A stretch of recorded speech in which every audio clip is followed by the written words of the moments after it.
the best thing you can do for yourself when you are in that season is be honest. You know, be honest with the Lord and ask Him. I've been in seasons where I felt hopeless, you know, and I had to actually ask the Lord to give me hope once again, you know, and it's so amazing when you do that, because that's when you discover that, you know, you cannot actually get what you don't have. I mean, you can't give what you don't have, you know. So when you are acknowledging that you need something from the Lord, it is at that point that He meets you at your point of need, you know. And this is the reason why it's so important to cling to the Lord. You find even in scripture, you know, many times when David was discouraged and when his heart was troubled, he had to ask the Lord for that same strength to be able to carry on and to move forward.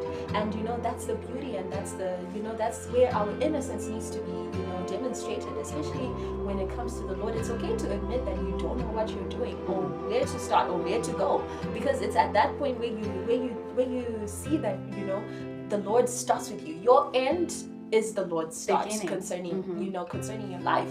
And many a times, you know, we try to do things on our own, and we try to make sure that everything is, you know, everything is held on and everything is functioning, you know, on our own. But it's also important to be able to be honest with the Lord, because when you draw closer to the Lord, He also draws Himself closer to you. And He can actually tell you and communicate, you know, to you what it is that you need to do moving forward.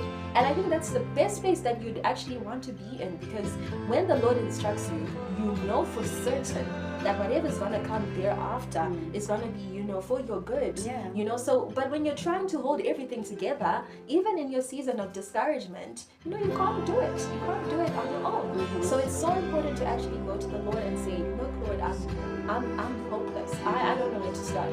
I'm doubtful, you know, and I know that I shouldn't be feeling this way, or I never thought that this day would come, but it looks like I actually am feeling that way. You know, and I'm in a season of doubt. And when you do, you know, when you're transparent and honest with the Lord, He then will be able to restore you the way that He sees it fit to restore you. But it is only when you allow Him, because part of also being honest with Him is saying, you know, it's a form of surrender. You know, it's a form of surrender when you're honest with the Lord and you're telling Him that you don't have it figured out, you know, but you will find the answers and you will find direction in Him. And that's a form of surrender. It's a form of worship. And when you decide to put God at the center of your, you know, your circumstance, you know, despite everything that will be happening, but when you put Him first in your circumstance, He decides and He begins to take the lead. And that's what's important.